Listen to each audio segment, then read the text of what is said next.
very much, Honorable Speaker.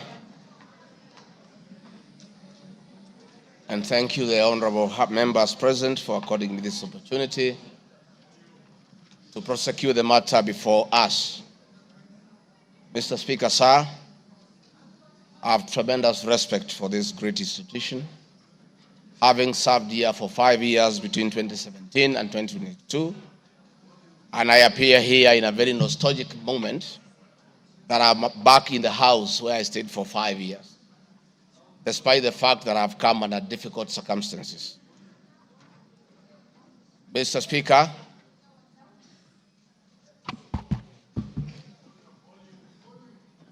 maybe the sound people, is that okay now?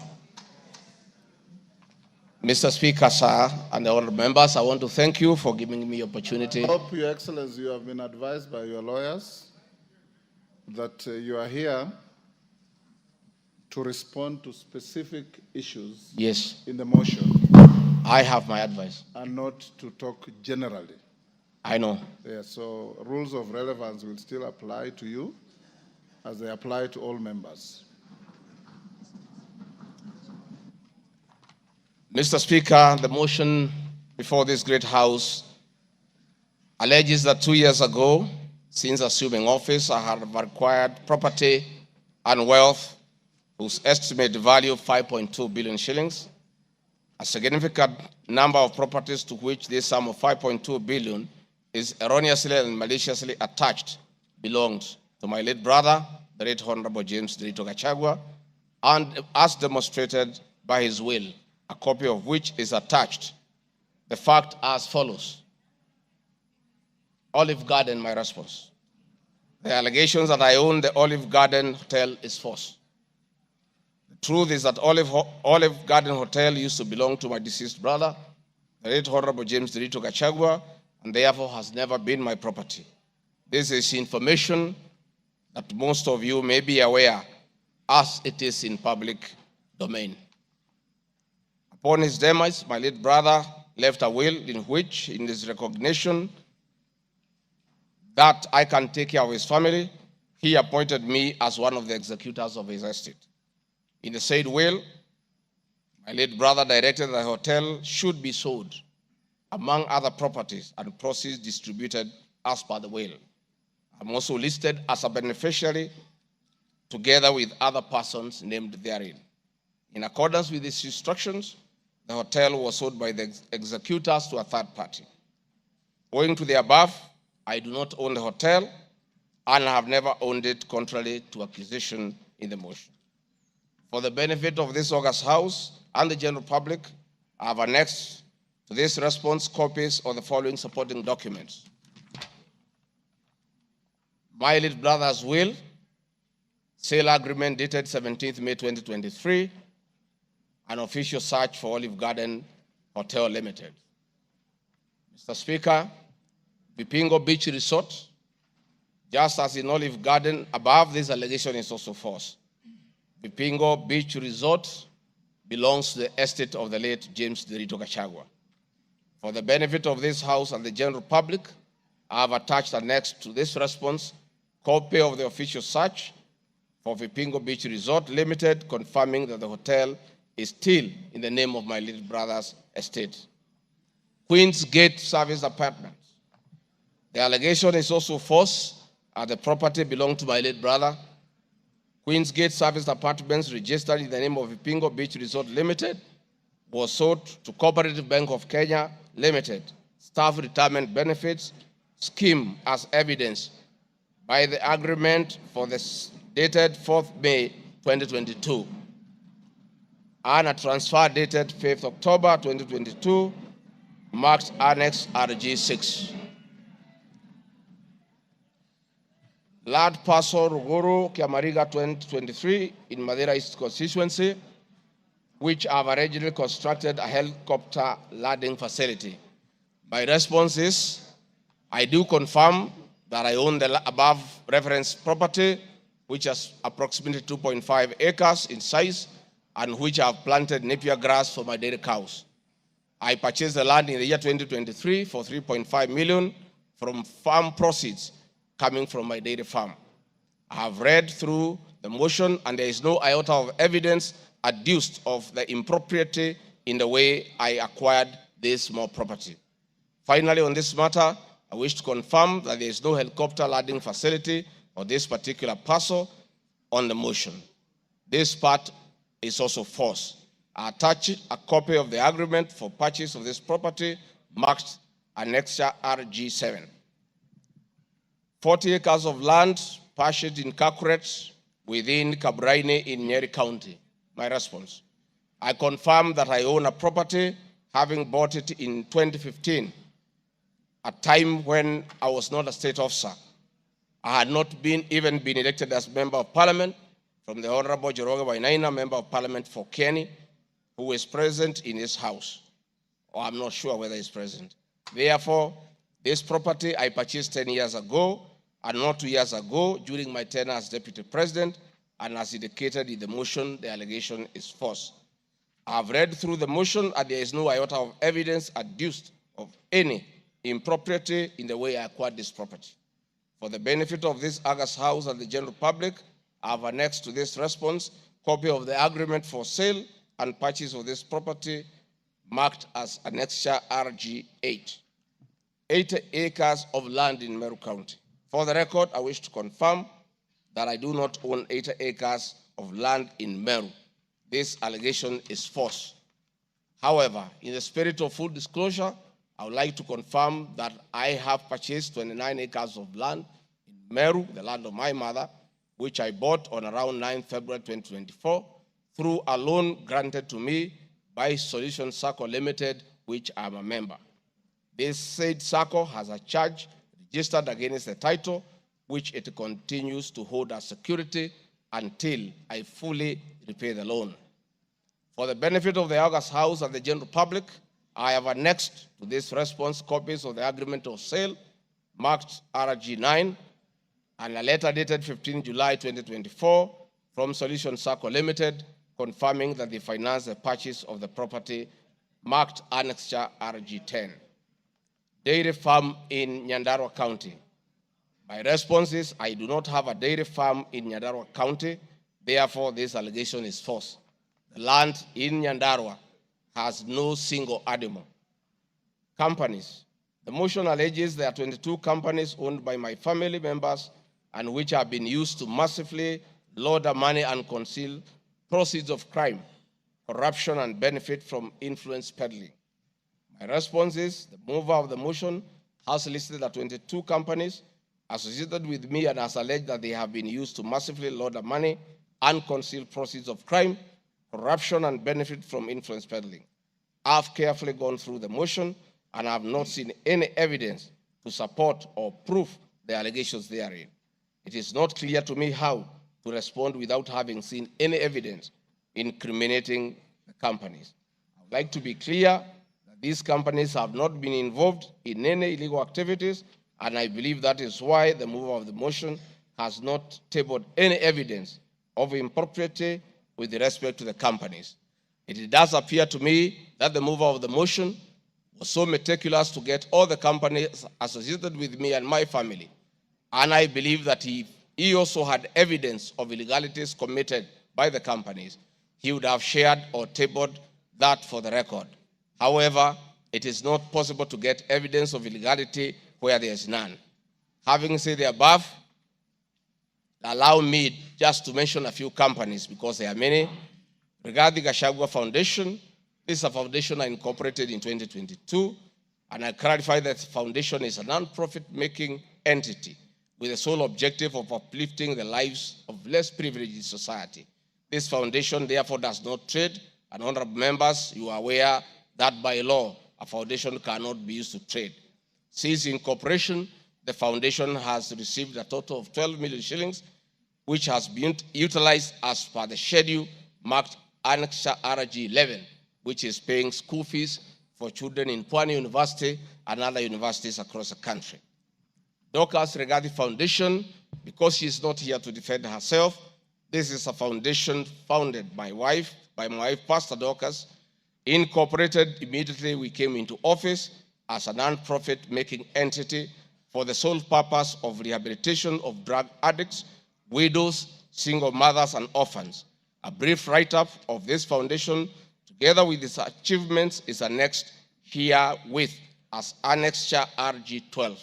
It is in public domain that Pastor Dorcas have been around the country doing work of rehabilitating drug addicts and helping others who have challenges. There are many other companies that are here, but I don't, because this is a house of record, I don't want to bother the members of parliament of going through all of them. I want to probably only talk about Wamunyoro Investments Limited, named after my village in Wamunyoro. This company was incorporated 21 years ago before I became deputy president, and it's a company that holds family property.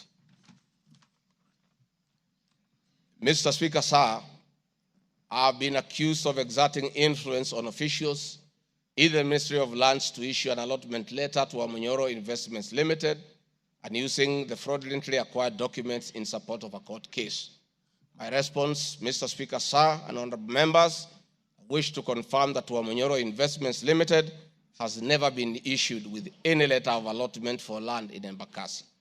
Wamunyoro Investments Limited purchased this land from a third party in the year 2012. The company's ownership of this property has been confirmed through two legal processes. One, a case was filed before the National Land Commission in the year 2016, adjudicated, and a determination was made that this property belongs to Wamunyoro Investments Limited. That was long before I became the Deputy President of the Republic of Kenya. Again, a matter was filed in High Court, case ELC, case number E242 of 2022, which was filed before I became Deputy President.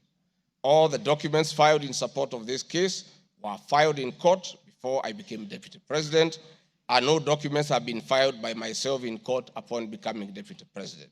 This being the case, it is not true that I have used my office as Deputy President to manufacture documents filed in this matter. The High Court found that this land legally belongs to Wamunyoro Investment Limited and issued the appropriate direction. This matter has since been challenged in the Court of Appeal. I invite any honorable member who may want to be enjoined in this case to have the liberty to do so. Mr. Speaker, sir, I have been accused in the irregular procurement of mosquito nets at a cost of 3.7 billion. In response to paragraph 45 of ground 7 at page 23 and 42, paragraph 78 and ground 11 and page 36, 37 or 42 of the impeachment motion, I wish to respond as follows.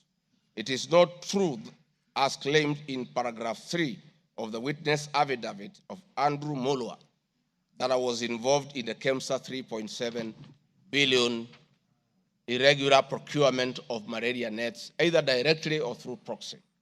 Further, Shobika Impex Limited was not awarded the subject tender as the acting director of procurement, Dr. Justice Kinoti, by letter 5th May 2023, formally notified Shobika Impex Limited that its bid was unsuccessful because its tender security was not paginated and the tender was hence non-responsive. That is clear at paragraph 4 of the witness affidavit of Andrew Mulwa. He contradicts himself by claiming that on 11 July 2023, I pressured him to surrender the original bid board, yet by the letter dated 5th May 2023, KEMSA had requested for collection of the original bid. Thus, there was no cause to pressure to be exerted on Mr. Mulwa for any other purpose. I am aware of a foreign company known as Shobika Impex Private Limited, domiciled in India, and which appointed Crystal Kenya Limited as its local agent in the year 2014, that is 8 years before Rigathi Gachagua became the Deputy President. To date, Crystal Kenya Limited has complied with the agency terms between itself and Shobika Impex Private Limited, annexed hereto and marked as Annexure RG 18 in an appointment agency letter by Shobika Impex Limited in the year 2014. Sometime in 2023, Kenya Medical Supplies Authority advertised tender number GF-ATM MOL NFM 2022-2023 for supply of long-lasting insecticidal nets using the international open tendering method of procurement on behalf of the Global Fund. The monies for supply of the nets, as per my understanding, was a pure grant from the Global Fund. I am aware that Shobika Impex Limited still participates in doing business with and has not been debarred by the Global Fund to date.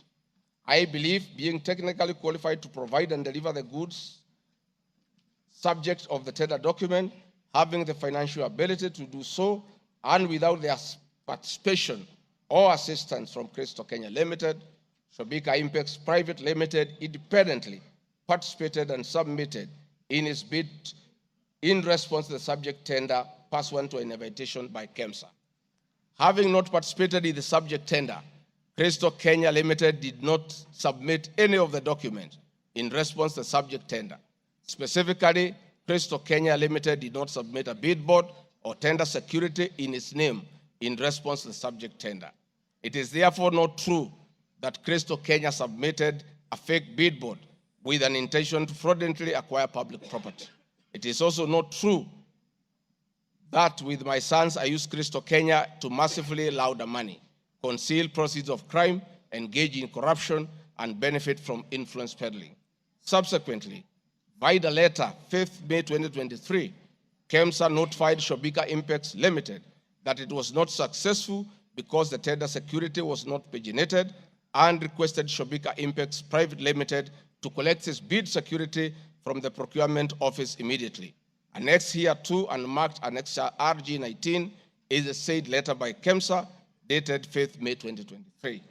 However, EACC commenced investigations of the subject tender, and on conclusion of the investigation by EACC and the Senate on the subject tender, KEMSA CEO Terry Ramadhani, who had been suspended on this issue, was appointed Kenya's Deputy High Commissioner in New Delhi, India by President William Ruto.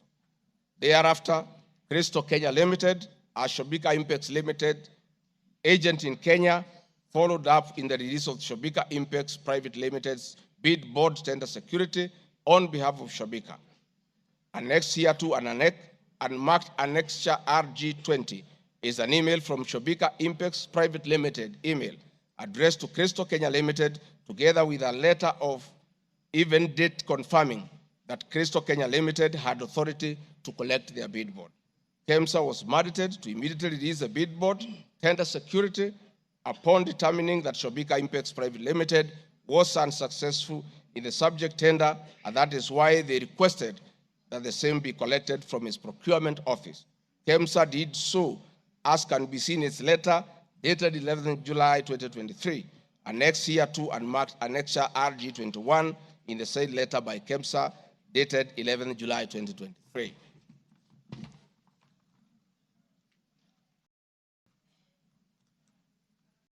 Mr. Speaker, noting that Shobika Impex Private Limited was not successful, it did not supply any goods, and it did not receive any public funds in payment thereof with respect to the subject tender.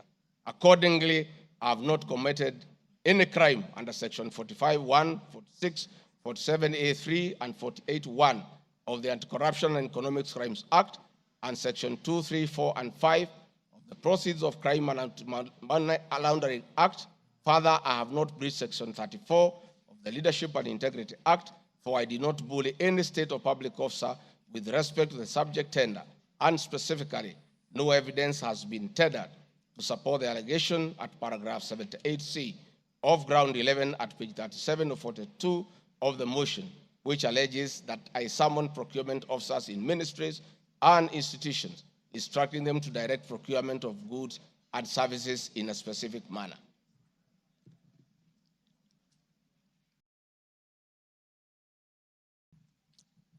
I have been accused of unnecessary and expensive renovation of the official residence of the Deputy President in Karen and Mombasa. Mr. Speaker, firstly, I would like to state that funds for the renovation of the official residence were approved and allocated by this Honorable House based on the fact that the premises had been neglected for a very long time when Dr. William Ruto was Deputy President. It cannot be fair that this House would proceed to impeach me because of an action that these honorable members have approved by way of appropriating monies for their renovations.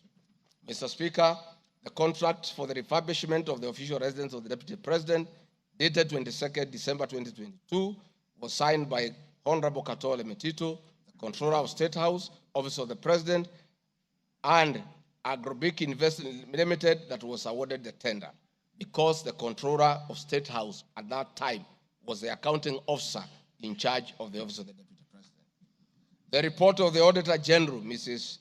Nancy Gadhongo, dated 24th January 2024, on the Executive Office of the President for the year ended 30th June 2023, gave the opinion confirming that due compliance with the Public Finance Management Act 2012, the report is annexed herewith and marks as Annex RG 23. I would also like to add that the Deputy President, as Deputy President, I'm not involved in procurement processes of my office, whether directly or indirectly.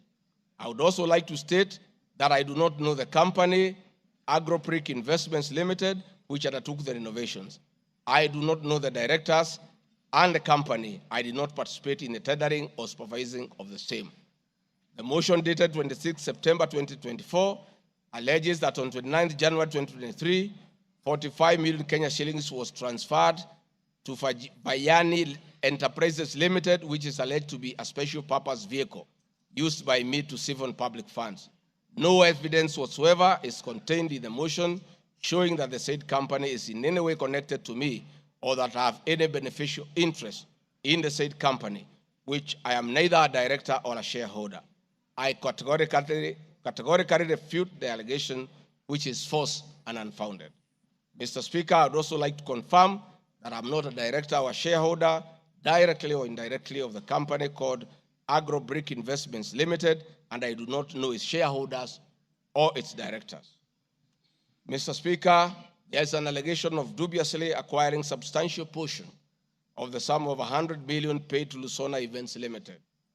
My response, Mr. Speaker, is just like in the above other matter. I have read the motion and I would like to state that there is no evidence that this company is linked to me. I wish to categorically state that I have no beneficial interest in the said company, and neither am I affiliated in any way to the directors and shareholders of the said company. I would also like to state that I'm not a director or a shareholder of the company and do not know its shareholders or its directors. I do not sit in a tendering committee. I am not the accounting officer of the Office of the Deputy President. I have also not had any complaints against the manner in which the company undertook the work. I am unable to confirm the allegations on funds withdrawn from the account of the company, since I am not a signatory to its account. I am not associated with the company in any way whatsoever. Mr. Speaker, the motion dated 26 September 2024 claims that I am reasonably suspected to be the principal beneficiary of the dubious transactions. However, Mr. Speaker, no evidence has been adduced or annexed to the motion to give credit to the allegations or suspicion. I categorically refute acquiring or benefiting from any funds paid to Lusona Events Limited, and therefore the allegation is false and unfounded. Mr. Speaker, I have been accused of siphoning money through St. Nicholas Rehabilitation and Industrial Training Institute Limited. My response, Mr. Speaker, is that the motion dated 26 September 2024 makes the claim that a payment of 21 million was made to a company called St. Nicholas Rehabilitation Center and Psychiatric Hospital. Then subsequently payment was made to Umalari Motors Limited. The motion claims that it is suspected that the entire transaction was used by me to siphon public funds and the payments typify money laundering transaction. I am not a director or a shareholder of this company, and I've never received any payments from this company. Similarly, I'm not affiliated or related to the shareholders and directors of the two companies. No evidence has been annexed to the motion showing that I was a beneficiary of the funds paid as alleged. I wish to point out that I'm not the accounting officer in the Office of the Deputy President, and I'm not aware that the payments made to this company by the office. The allegation is therefore false and unfounded.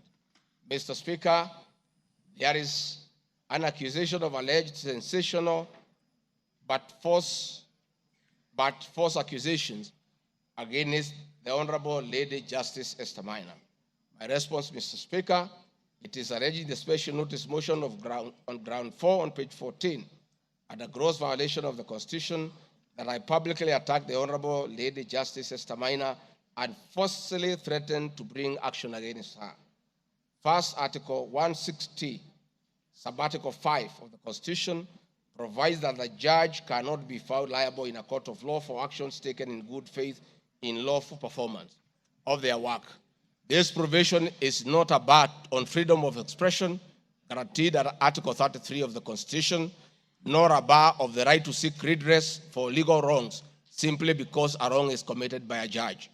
They exit multiple legal fora in which to take action against a judge for any actions that are not lawful. My statements were protected speech consequent to a decision by the learned judge in a matter involving my personal assets, which I disagreed with and found to be wholly unfair. The matter having been concluded at that stage, my criticism of the decision was not sub judice, nor in any manner prohibited by law. While I respected the ruling of the learned judge, I was in absolute disagreement with it. Contrary to the assertions in the special motion, I did not falsely threaten to bring action against the learned judge. I took actual legal action available to every citizen of Kenya under Article 160B, subsection 2 of the Constitution, which allows any person to petition the Judicial Service Commission for removal of any judge, and filed a legal complaint before the Judicial Service Commission, JSC, in March 2024. The complaint being live before JSC, discussion of the conduct of the learned judge in the said manner here would be sub judice. A copy of the complaint is annexed herewith and marked Annexure RG 24.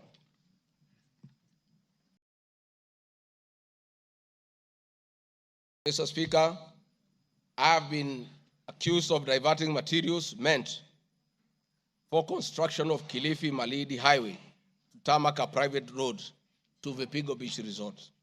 My response, Mr. Speaker, I reiterate that Vipingo Beach Resort is registered in the name of the estate of my late brother, Honorable James Gachagua. Number two, the facts are as follows. King Charles III visited Kenya between 30th October 2023 and 30th November 2024. During his state visit, one of the designated places where King Charles III was to visit was Kuruitu Marine Conservancy, which shares a road with Vipingo Beach Resort. I have annexed a copy of the program for the state visit to Kenya by King Charles III, marked as Annex RG 25, which at page 13 on items 63 and 64 shows his departure and arrival at Kuruitu Marine Conservancy. There are several media reports confirming the visit by King Charles III to Kuruitu Marine Conservancy. I have annexed extracts of the media reports by the Star newspaper dated 7 November and by African News marked as Annexure RG 26. My understanding is that the road to Kuruitu Marine Conservancy was upgraded in respect of this visit, which also to benefit the local community, including amenities like Sheriani Secondary School, Sheriani Primary School, a mosque, and a public market as part of the corporate social responsibility.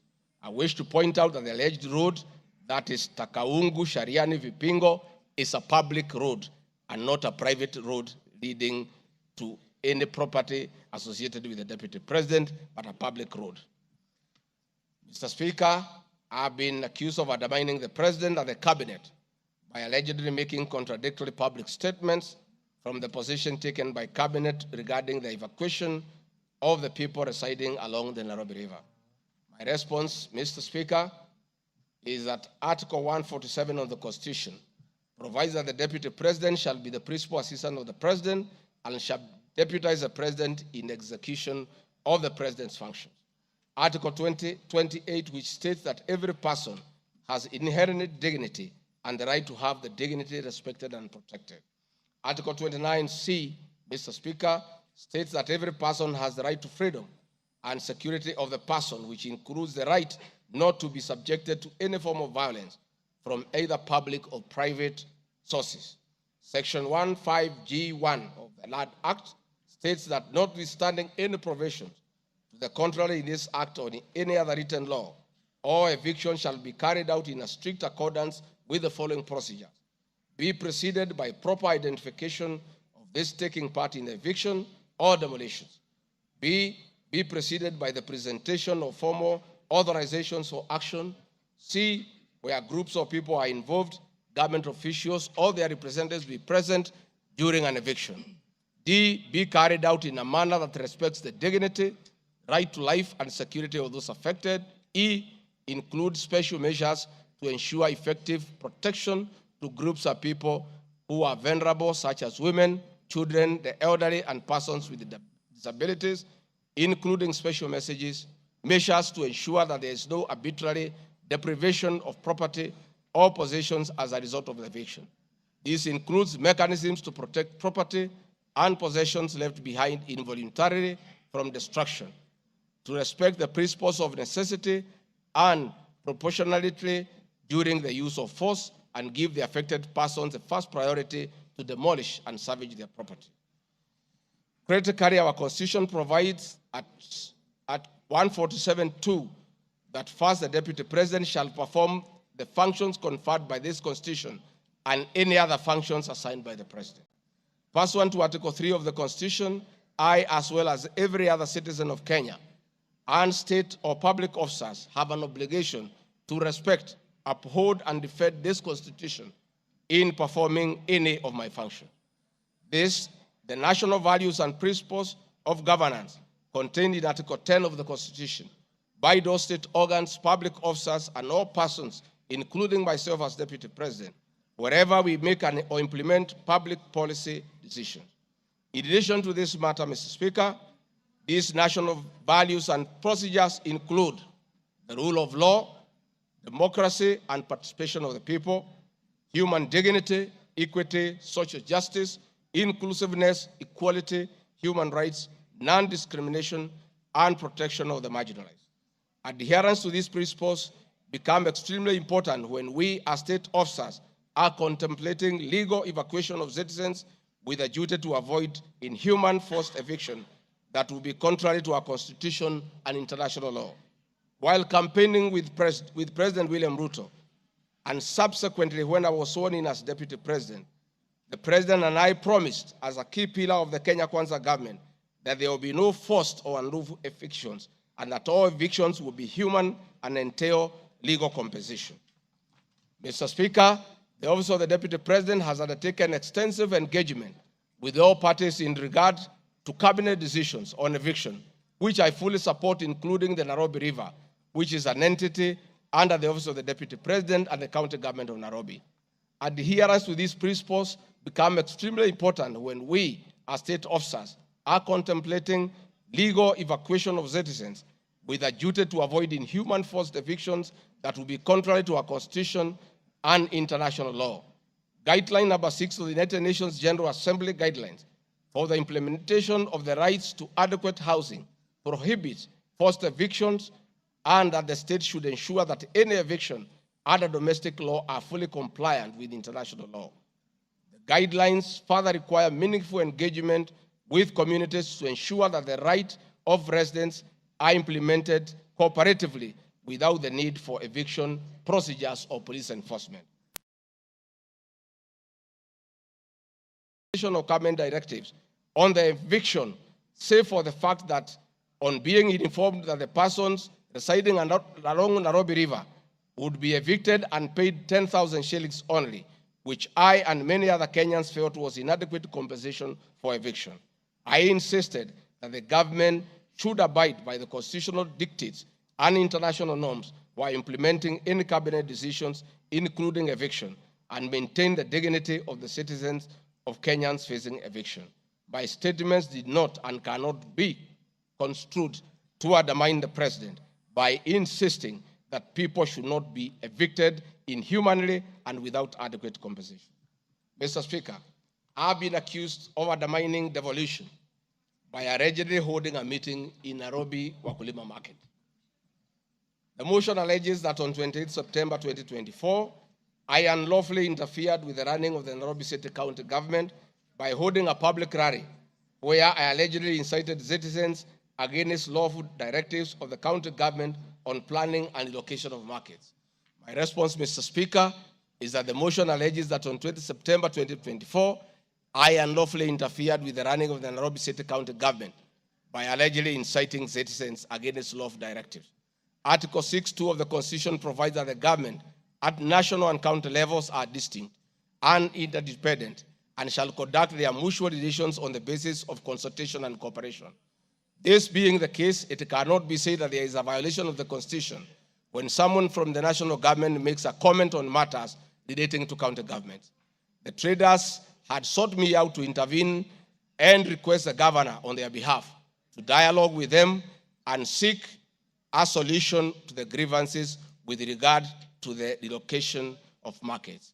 I request that a video annexed RG Video 3 be played for the benefit of members to say what I said.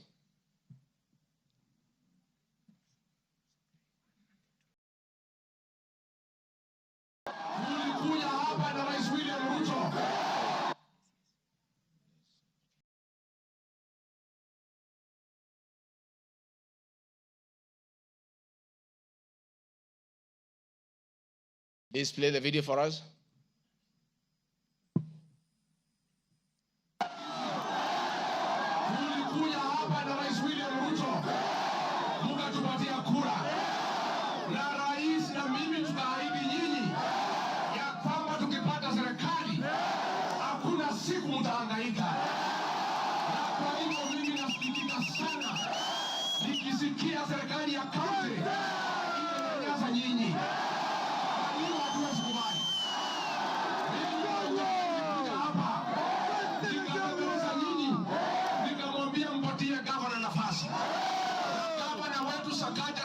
Tukakubaliana ya kwamba akiwa gavana wa Nairobi, Rais William Ruto akiweko, mdogo wake, wafanyabiashara wetu watapata nafasi ya kufanya kazi yao. Na mimi nataka kuomba kwa heshima, wale wote ambao tumepatiwa nafasi ya uongozi na Wakenya, tukumbuke ya kwamba tulipata nafasi ya kuongoza kupitia kwa kura ya wananchi. Tukumbuke ya kwamba wakubwa wetu, wadosi wetu ni Wakenya, na hakuna siku tutaweza geuka Wakenya ndio walitupatia nafasi ya uongozi. Si nyinyi mlituandika kazi? Kwa hivyo mimi niseme ya kwamba niliuliza gavana mketi chini, kuwe na mazungumzo, kuwe na maelewano. Watu ni wananchi na wananchi ni watu ya kusikizwa. Mimi niko hapa kumhakikishia ya kwamba nimemuuliza gavana kwa heshima, na mimi sina kiburi. Mimi namuomba akiwa kiongozi wetu hapa Nairobi, asikuwe mtu ya kugeuka watu walimchagua. Mimi nimemuomba na nimemwambia yeye akubali aketi chini na kamati hii soko ime... Thank you, Mr. Speaker. My counsel has just drawn my attention that in my earlier explanation on Nairobi River, I have a video 1 and 2 that I would like you to play so that I buttress my point on what I meant. Please, video 1 and 2. People of Kenya to work hard. We don't have a choice. Once we try to fix this economy and create a good working environment where we don't criminalize enterprise, where ordinary Kenyans are allowed to work, where businessmen are not harassed by KRA,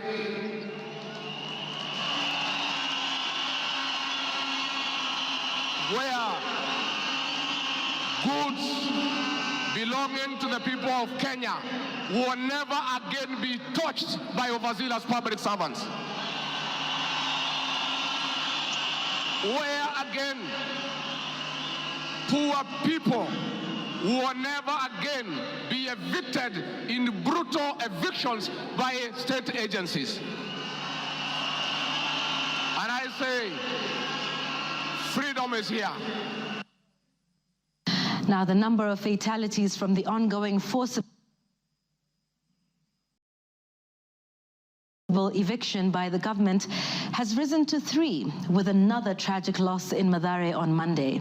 An 18-year-old boy died as a bulldozer brought down a church in the area just moments after President William Ruto left. The young man, who was assisting in salvaging the church's belongings, became a casualty of the demolition. Earlier on Saturday, 2 individuals lost their lives in Mukuru kwa Ruben during a similar eviction exercise. Ben Kirui reports.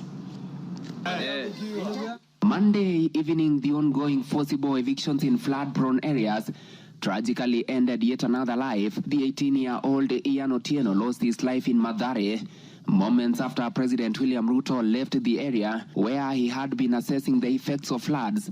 Bulldozers descended on homes near riverbanks, flattening structures marked for demolition. Winnie Makinda, Ian's mother, struggled to comprehend the loss of her son, a candidate in this year's KCSE. Wakaambia mtu atingatinga usiangushe hiyo kuta. Kuna hapo ndani kuna watoto wa watu. Wacha kuangusha hapo ndani kuna watoto wa watu. Akaambia wamama waache kumpigia kelele. Reports indicate that Ian Otieno was trying to salvage church properties when the bulldozer brought down the wall, leading to his sudden demise.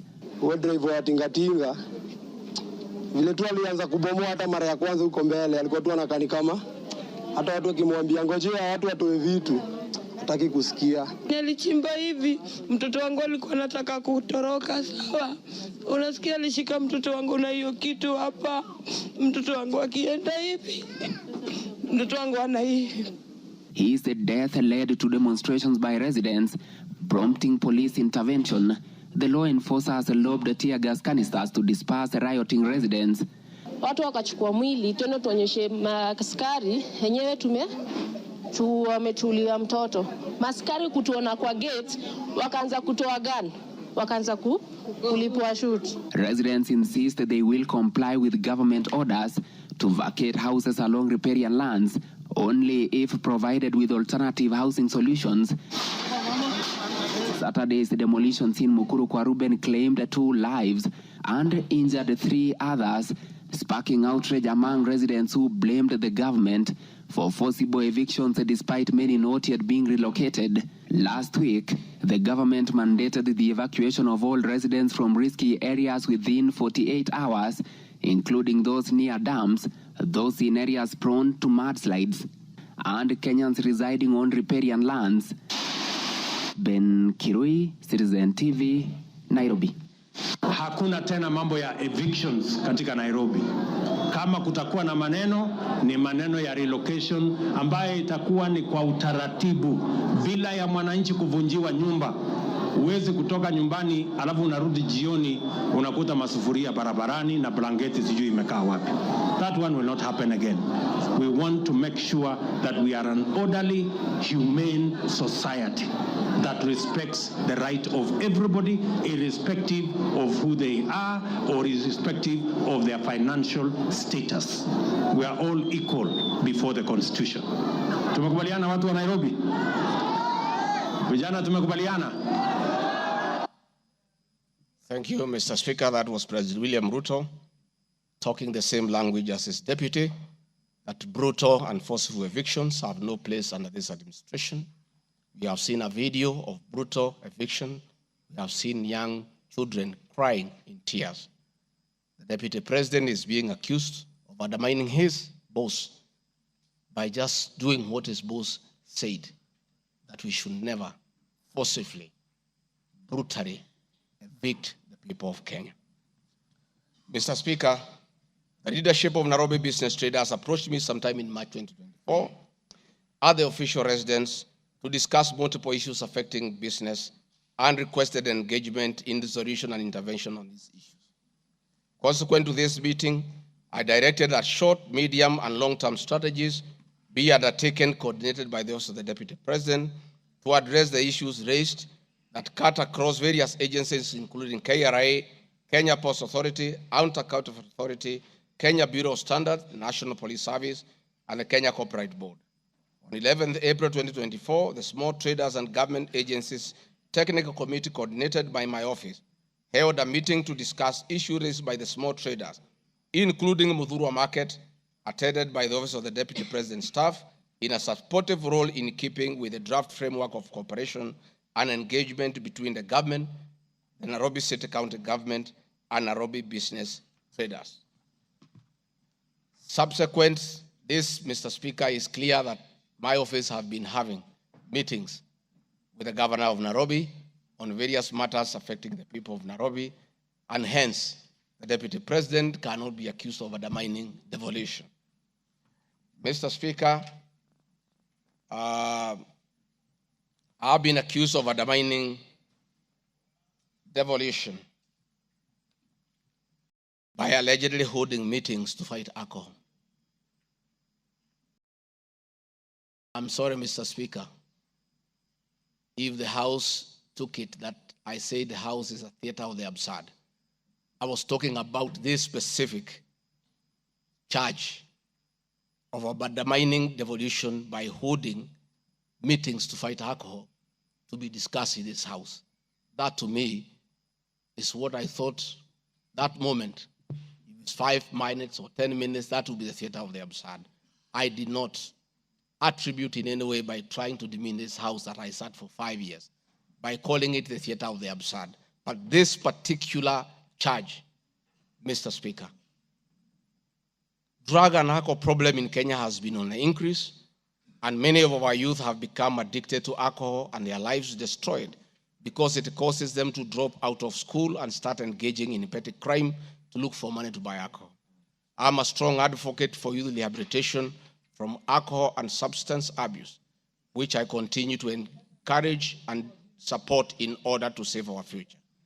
With regard to alcohol control and regulation, I wish to state that I have held several meetings with the governors in Meru, Chuka, in Mombasa, in Nakuru, in Nyeri, and the efforts that President William Ruto asked me to lead in eradication of illicit brew has been very successful, and we have been working with the governors and county assemblies who have been developing legislation on the control of licensing of alcoholic drinks. If there is one program that has had the best working relationship between county governments and the national government, it is this particular program. I'm a bit emotive about illicit alcohol because I lost my brothers. One who was a medical doctor to alcohol, another who was a farmer to alcohol. I take it passionately. I don't know who complained about this particular charge. I have not seen evidence of any complaint, and I have not had any person in Kenya complaining that the Deputy President is undermining with the devolution by leading the war on illicit brews and drug abuse.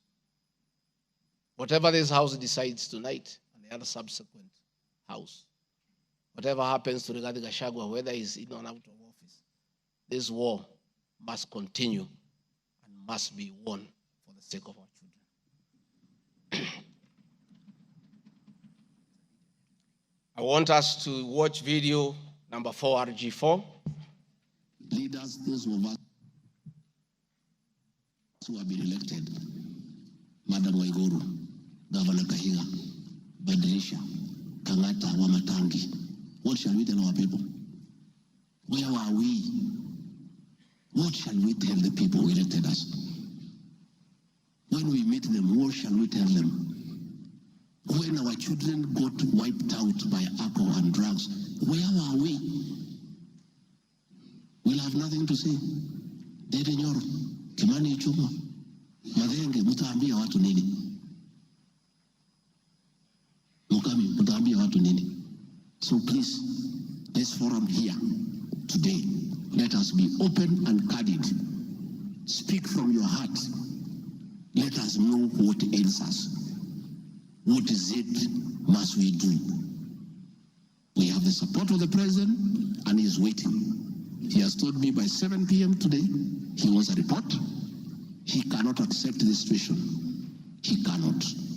Neither can I. and none of you should accept this situation. It is not right, it is not fair, it is not acceptable. We must deal with it as leaders.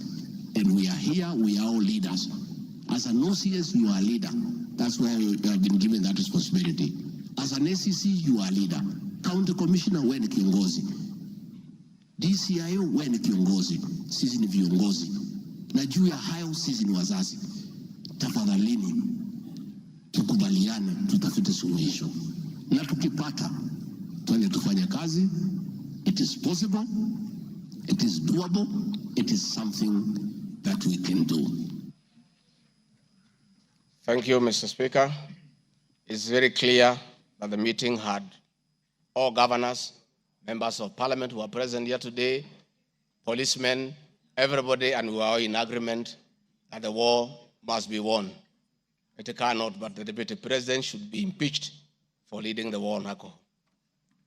Sensational statements against the National Intelligence Service, its Director General, and officers.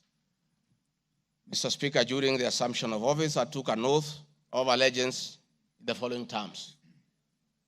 Oath or solemn affirmation of allegiance to the President, Deputy President.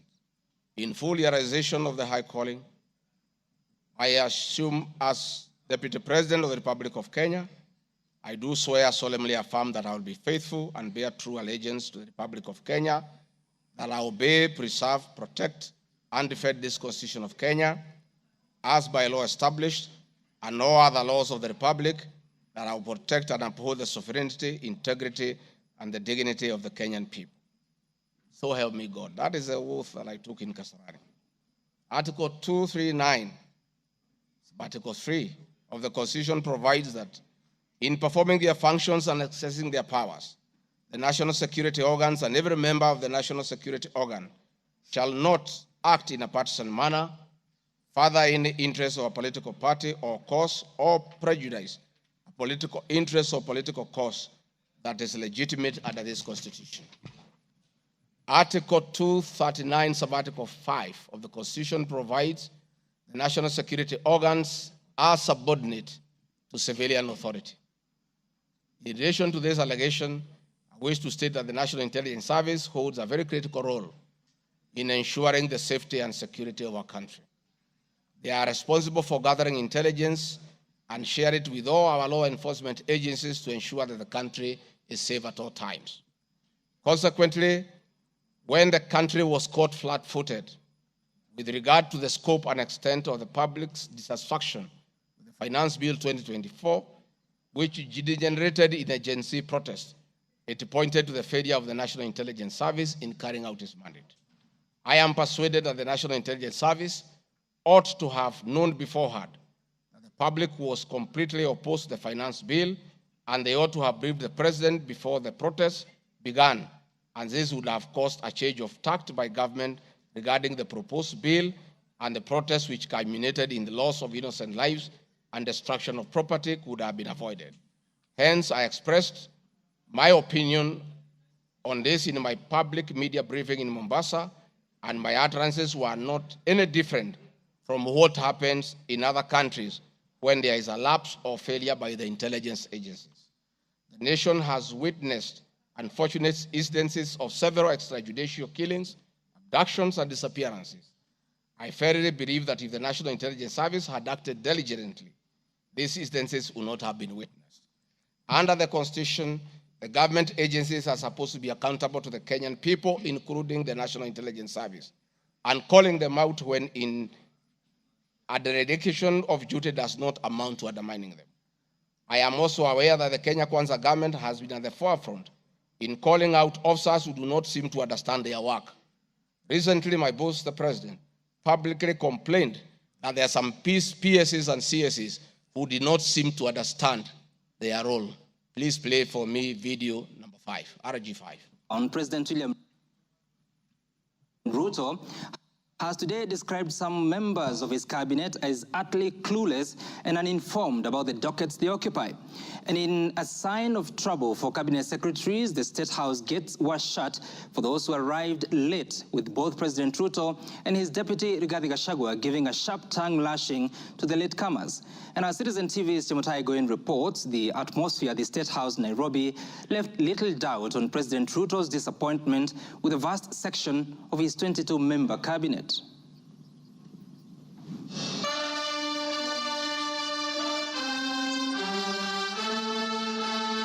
A cold morning in Nairobi, but the seats on the State House grounds came ultra-heated, particularly for cabinet secretaries. The cabinet members came here to sign performance contracts, but the oral appraisal of the day spurred anything between trouble and outright doom. If you cannot keep time with your employer, you have basically dismissed yourself. I mean, it's just as simple as that. So, for those who came late, who are members of the executive, I will be expecting a written explanation, and it should not include matters of traffic. Punctuality was at issue, with some cabinet secretaries being locked out of State House for lateness. And from the podium, the president and his senior lieutenants were unforgiving. Nimeona watu wale wamechelewa, nikaona rais unaniona ninamjua. Nikaona uso yake nikajua hapa kimeumana. Sababu leo ni siku ya performance contract. Ile siku muhimu sana ya kuja kuweka. Na wewe umefika pale, rais amekaa. Tayari amekaa na ndiye rais wa Jamhuri ya Kenya. Wewe umechelewa ukiwa kuona nani? Who else have you gone to see? One of the things we need to learn in our performance contract is to beat the traffic. For the 19 cabinet secretaries present, the atmosphere at State House progressed from bad to worse as President Ruto and his deputy Rigathi Gachagua issued a blistering assessment of the performance of the cabinet members. Many of you, the people I speak to, don't even know what is going on in your ministries or departments. You have very scanty information. The moment I know more than you in your ministry, then you must begin to understand that something is very wrong. How do you run a ministry or a department or a parastatal if you have no information? That is the highest level of incompetence. Those of us who came with the president from the political space and who are his friends, and we assisted him to become president. Once he gives us a job, that is the termination of that friendship. The friendship with the president will be based on nothing but performance. From travel habits to basic work ethic and even media appearances, it was a brutal ground zero appraisal for the cabinet. Why do you have to honor every invitation that you have been given to every country? Your Excellency, at times we have tried to hold cabinet committees, we can't. 5, 6, 7, 8 ministers are out of the country. Some change clothes at the airport from one country to another. That is the truth. Why can't you regulate yourself? If the president was to travel and honor every invitation, he will be out of this country the whole year. You just have to decide what is useful and other things you can leave to our ambassadors out of the country. So when you hear my deputy saying, find time, travel, but travel and see the people who have hired us, you know, go to different parts of Kenya so that you can get feedback from the public. We have done so much as an administration, but the information is not out there. Our ministers are quiet. They are called for TV interviews, they don't show up to say what they have done. And then the media have a field day because nobody talks for government. I would rather we spend more time explaining to the people of Kenya what we have done in our respective dockets as opposed to travel. And if we have to travel, let's travel up country to where our wananchi are and explain what we are doing. And I remember I called CS Chelugui I didn't find him, so I called his PS, and I found her, and I explained to her, I told her, look, the public is not understanding this. Did I call you or not on Sunday? You know, I told you this is what the public is saying. Please do more sensitization on Hustler Fund Phase 2. With a very public expression of disappointment in his cabinet, President Ruto has triggered speculation on changes in government as his administration approaches the end of its first year in office. From punctuality to work ethic and general performance, the proverbial axe could well fall somewhere. With the performance contracts expected to foster a culture of high performance in the public service and also ensure that public resources are properly utilized, it is also set to offer a framework for President William Ruto to reward performers and also institute sanctions on non-performers. Chamutai Goin, Citizen TV. Mr. Speaker, President William Ruto, my boss, and I have been calling out senior government officials when they fall short of expectations. The Director General of the National Intelligence Service is no exception. He's not above the law. He's accountable to the people of Kenya for his performance. And I have had an argument that we should not call out those in the security sector. I would like you to play the next video. We have the most incompetent Inspector General of Police, I think, in the world. The most incompetent in the whole world. His incompetence may not necessarily play out when things are working, but when things get to a head and you need some decisions to be made, I can tell you for sure, the gentleman we have as an IG cannot make any decision. Nataka tumwambie ule mtu wa sinema mingi anaitwa nani ule mtu? Ule sijui anaitwa DCI, ule anaitwa nini? Ule mtu anaitwa Kinoti. Awache ujinga. Huyo bwana Kiboti awache ujinga. Sio kama tunaelewana. Huyo Kinoti hakuna kitu amefanya kwa hii Kenya ya kisiasa. Yeye ni mtu ya sinema. Anaendesha makesi kwa magazeti. Anatuandikia barua, sijui barua ya kilomita ngapi. Mr. Kinoti, please save your time. Stop writing to us long letters. Leave matters of elections to IEBC. You have no business in IEBC. You have failed as DCI. We don't want you to fail our elections. Tunaelewana? Huyo bwana Kinoti awache hiyo ujinga yake anaendesha pale, kwa sababu anatukasirisha. Huyo bwana Kinoti tunataka tumwambie awachane na watu wa IEBC wafanye hii uchaguzi. Alipatiwa kazi ya kufanya criminal investigation. He has never done anything. Ile kesi yote anafanya kesi kwa magazeti. Akiambiwa apeleke evidence kule kotini ameshindwa. So bwana Kinoti, wacha sinema. You have failed and wait for August so that you can. Honorable members, that was President William Ruto as Deputy President, criticizing IG Mutiabai, DCI Kinoti. Rigathi Gachagua has learned his job from his boss, that public officers must be called to order when they fell short of expectation. And I never saw anybody bring William Ruto here for impeachment, for criticizing the IG or the DCI. This is a very unfair allegation.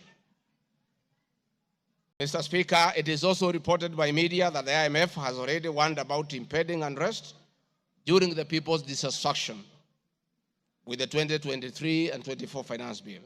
Many of you will recall, Mr. Speaker, after the September 11th terrorist attack in the US intelligence agencies were massively criticized, and an inquiry was even opened to investigate why their intelligence agency was not able to detect and thwart the attack. All we are saying is that our National Intelligence Service is accountable to the people of Kenya for its performance. Mr. Speaker, conniving with cartels in the tea sector to block KTDA from implementing guaranteed minimum return. Mr. Speaker, I am here to see a shred of evidence to that effect, and I have nothing to say. I have seen an allegation that we have not been able to do coffee reforms. Mr. Speaker, out of my work, coordinating coffee reforms, the Cooperative Bill 2023 and the Coffee Bill 2023 is before this House. I request this House, after these impeachment proceedings, to embark on those two bills so that the coffee farmers can realize the full benefit of the coffee reforms that we have initiated.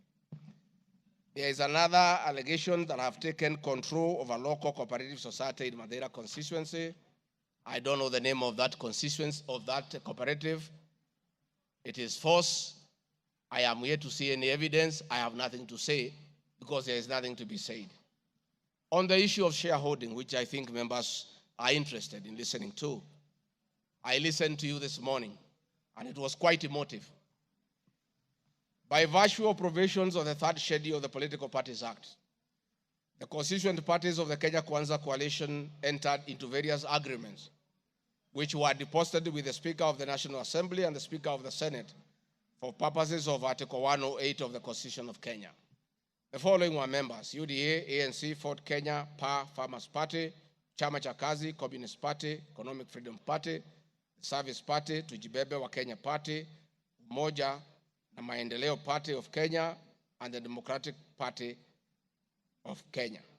In accordance with the provision of Clause 3, Schedule 3, a power sharing agreement and development agenda for the certain regions of Kenya, I attach copies of these agreements, RG 32.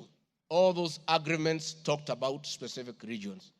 The leaders who appended their signatures canvassed issues of appointments to do with specific regions. Power sharing agreement between UDA and ANC and Ford Kenya, for example, say that the UDA would nominate the coalition president, the presidential and deputy presidential candidates that was honored. The president would guarantee the stature, the dignity, and financial and operational autonomy of the office of the deputy president, which I have been insisting on because it's part of the coalition agreement. The ANC would be allocated the position of the prime cabinet secretary, which has happened. Ford Kenya would be allocated the position of the Speaker of the National Assembly, and that is why Honorable Masika Wetangula sits here today. In accordance with Article 2 of the Power Sharing Agreement, ANC and Ford Kenya would have a 30% share is a word, of the national government positions. This drives my utterances about shareholding. It is embedded in all these agreements that are attached here for you to read. I heard this morning an honorable member saying that the deputy president said the people of Ukambani will not get resources because they did not vote for Kenya Kwanza government. That is not true. The Deputy President of the Republic of Kenya does not allocate resources. Resources for the development of the Republic of Kenya are appropriated by the National Assembly of Kenya, where I am today. The Deputy President will help the President to oversee the implementation of funds allocated and appropriated by the National Assembly. It is therefore not possible that the Deputy President of the Republic of Kenya has the capacity to deny any part of Kenya resources because of the way they voted. The decisions on how resources will be allocated for the development of the Republic of Kenya are made here by the honorable members. If your area has no development, please don't impeach the Deputy President. Don't accuse him of not giving you resources. You are in this house to make sure that your area where you come from is allocated appropriate resources because that is your job. The agreements are attached, therefore I don't want to go into them. Let me say my speeches on the shareholder issue were informed. by the aforesaid power-sharing covenants, which are founded on law, having been deposited with the Registrar of Political Parties, and lessons learned from the well-known disputed 202 NAC power-sharing agreement. Further, sharing agreements are a feature of government formation in all democracies in the world that provide for the formation. My pronouncements on the issue, properly understood, are not only anchored in law, but entirely harmless and incapable of being construed as a basis for ethnic animosity, a danger to national cohesion, or a threat to national unity. On the contrary, coalition building has been one of the most important innovations since the disputed 2007 elections in ensuring stability, equitable sharing of political power, national cohesion, and fostering of national unity. Indeed, Kenya Kwanza main opponent in 2022 general election, Azimio la Umoja Coalition, One Kenya Coalition Party, was a political party consisting of 25 political parties who also executed a power-sharing agreement based on shares. I'm also aware that the Jubilee Coalition that executed a 50-50 power-sharing agreement between TNA Party and URP Party for 2013 general election. I have thus not violated Section 13(1)(a) and 62 of the National Cohesion Integration, nor has this commission summoned me to explain any of my comments and how it can affect cohesion. However, notwithstanding the said power share agreement, upon election as Deputy President, I went out of my way, as required by the Constitution of Kenya, to serve all Kenyans regardless of their political preferences during the election or ethnic origin. I now produce the following video showing some of my speeches all over the country as marked RG Video 7.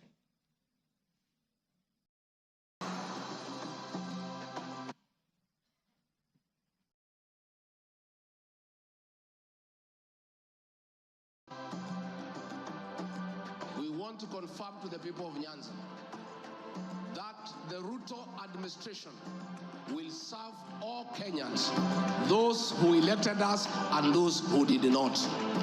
Kenya hii kila mtu afanyiwe kazi, kwa sababu kila mtu nalipa kodi. Mimi sikusema Kenya ni ya shareholders, nilisema serikali, nikiunda serikali wale wanakusaidia kuongoza, unatakiwa uweke wengi wale walikuamini na wale walielewa manifesto yako. Mimi nimetembea Kenya, unasema nilikuwa Mombasa, hii hapana mlima.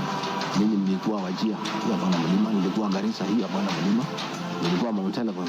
Nandi nimekuja karibu mara 10. Eldoret nimekuja karibu mara 6. Kericho nimekuja mara 4. Tea conference ya chai tulikuwa na nyinyi, niliweka Kericho. For now, kazi yetu ni maendeleo.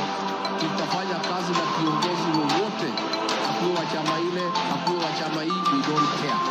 This is the time to serve the people of Kenya, and we shall work with all elected leaders, irrespective of their political affiliation. Mr. Speaker, copies of documents demonstrating my efforts within the mandate allocated me by the President to address security issues and economic equalization programs and policy in historically marginalized areas is Annex RG33. The decision to embrace the broad-based government following the dissolution of cabinet after the Gen Z protest. I attached my video during the launch of the Honorable Raila Odinga's Quest for EU chairmanship at State House, again as a demonstration of my embracing the broad-based government.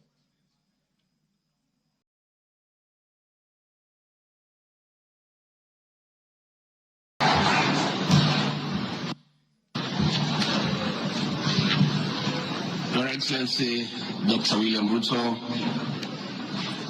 President of the Republic of Kenya and Commander-in-Chief of the Defense Forces, Your Excellencies, Heads of States and Government present, Your Excellencies, Ambassadors and High Commissioners and members of the Diplomatic Corps, Heads of Delegations, Members of Parliament and all dignitaries present, good morning. Your Excellency, let me say this is a great moment for our country. What a day, what a moment. We are here, Your Excellency, as a country to unveil Kenya's finest to go and lead Africa. It's a proud moment for this country. And I want to say, Your Excellency, the people of Kenya have been united to a man by the candidature of the Right Honorable Raila Odinga to be the chairperson of the African Union Commission. This is a quest that has brought pride to our nation. And I would like to tell the leaders here from Africa and the representatives that as a country, as we present the Honorable Raila Odinga to be our candidate, it is because Africa, our motherland, deserves the best.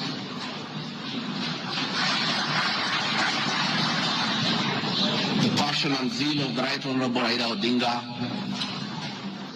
in Pan-Africanism is well documented. Passion knows no age, knows no limit.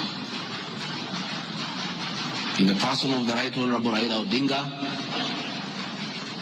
he'll join the ranks of Jomo Kenyatta and Kwame Nkrumah in pushing the agenda for Africa.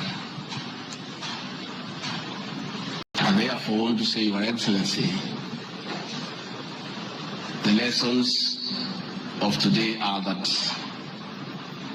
Raila Odinga, the Right Honorable, is a man of great resilience, endurance, and perseverance. Today, you are going to unveil the transformation of the Right Honorable Odinga from a national leader to an African statesman. And for us in leadership, we have learned great lessons of resilience, endurance, and perseverance. Somebody may ask, why is Rigathi Gachagua, who has before had issues with the leadership of Raila Odinga, as a truthful man, I have nothing against him. It's only that we are competing for the same position between him and my boss. Now that he is going for a bigger seat in Africa, all of us, from the president, I, and the rest of Kenya, are behind him. And the Right Honorable Raila Odinga, as a man who listens to the ground, let me confirm to you, I've listened to the ground, and all Kenyans across the political divide, across communities, are in support of your candidature, and we wish you well. Before I call Your Excellency, let me acknowledge the place of family, not just in our lives, but in leadership. I think it is a great moment for the Right Honorable Raila Odinga. It's appropriate that I acknowledge on behalf of the country the role Mama Ida Odinga has played in the life of this great son of this land. Mama Ida Odinga, we salute you as a country for having been a very strong pillar to your husband in very difficult times, and his lowest moments, you have always been there for him. We ask families to support their spouses. So Mama Ida Odinga, as we wish you happy birthday, it is my hope and prayer that your next birthday will be celebrated at Addis next year. And if you invite President William Ruto to come and he's not able to come, Mr. President, I'll be very happy for you to send me to represent you in that great birthday. We therefore want to say, as a country, it's a great moment. And the Right Honorable Odinga, I have noted with a lot of appreciation, my wife, Pastor Dorcas, who is a very prayerful woman, has been praying for me and the President daily. And I noted from yesterday she has added you in her prayer. And because her prayers work, we have no doubt that you will get this seat. Mr. President, it is now my honor to request you to come and anchor Kenya's finest and embark on the journey of transformation of the Right Honorable Raila Odinga from a national leader to a great African statesman. Thank you, Mr. Speaker. President William Ruto has many times appreciated my people issues and has repeatedly pronounced himself. Let me have the video number 9. And speaking of deputies,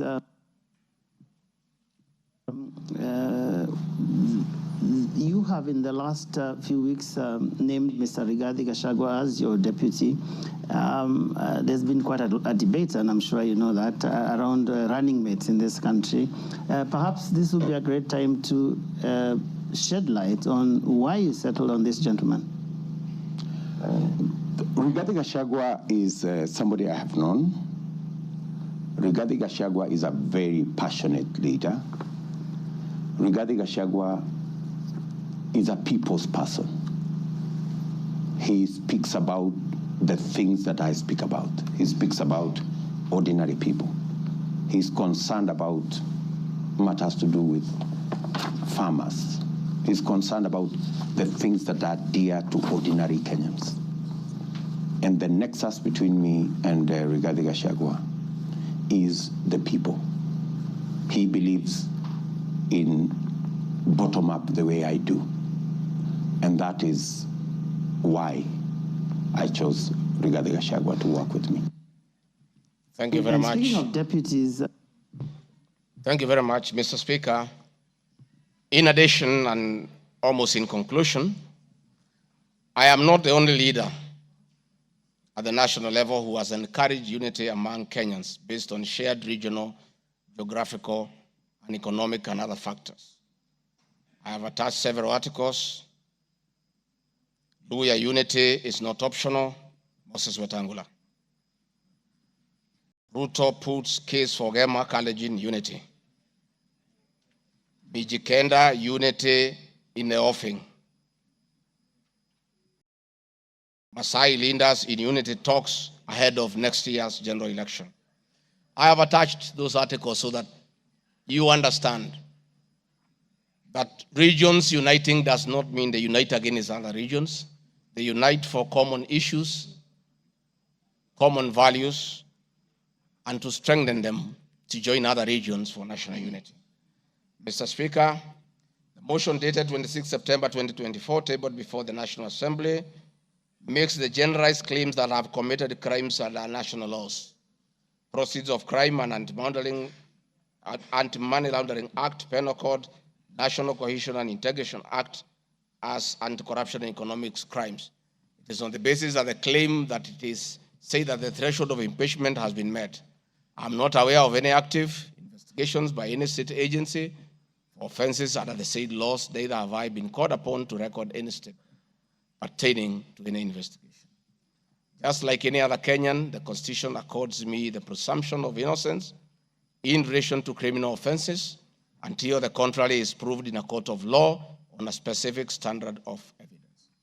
Therefore, in the absence of any active investigations by any investigative agency in Kenya, I do not believe that there can be any serious reason to believe that I've committed any offense.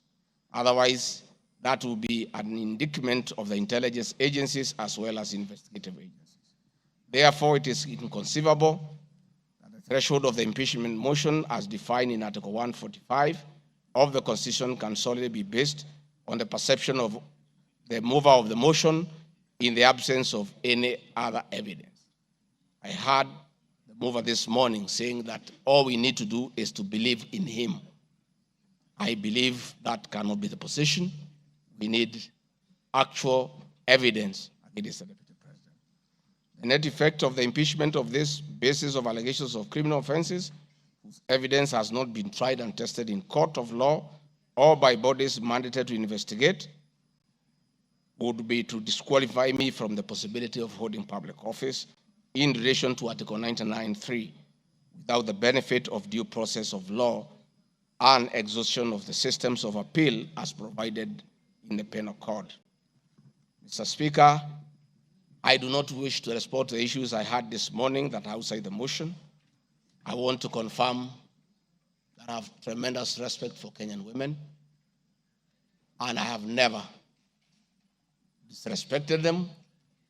What has happened is that as politicians, there is always propaganda to undermine somebody. I call upon anybody with evidence that I've ever disrespected that person to come out and provide that evidence. I had my very great friend, the Honorable Faith Gachagua, say that I disrespect women. Many times I've been to Nyandarua. I've referred to Honorable Faith Gachagua as Ngatha. Ngatha is a Kikuyu name for a woman of great respect. That I have done countless times is on video. Finally, the Honorable Bose Sholei, I heard what you said in Eldoret. I heard this morning that you said I should be charged with treason. But my sister, me, I'm a grateful man. I remember, and I'll never forget, during the last administration when I was arrested on fabricated charges for standing with the President William Ruto against the wish of the government at that time, Gladys Bose Sholei came and sat with me at DCI headquarters, brought me tea, brought me lunch, sat with me, comforted me. At court, she coordinated the collection of 12.5 billion shillings as my cash bail. She came to see me in Gigiri for 4 days and had very kind words for me. Despite what you have said, my sister, I do remember that one good thing that you did for me, and I'll love you and cherish you for the rest of my life. Finally, Mr. Speaker, as I wind up, I want to appeal to this Honorable House to consider the allegations against me by the mover of the motion, weigh it against the attached evidence, weigh it against my defense and the attachments and the videos that I've played in this house. And exercise your mind and exercise your discretion. Search your conscience and decide if Rigathi Gachagua is guilty of any of those allegations or is undergoing a political process. If you are so persuaded and you search your conscience without any intimidation or coercion or inducement, and you think it's the right thing to do, please go ahead and do so. If you search your conscience and listen to the issues that have been adduced here, and you find that there are no grounds to impeach the Deputy President of the Republic of Kenya, please make the right decision. But as you do so, many members who are in this house remember what President William Ruto as Deputy President went through. And most of us stood with him. Rigathi Gachagua underwent 4 years of persecution. Others were persecuted. But we took a firm stand because we believed we were doing the right thing.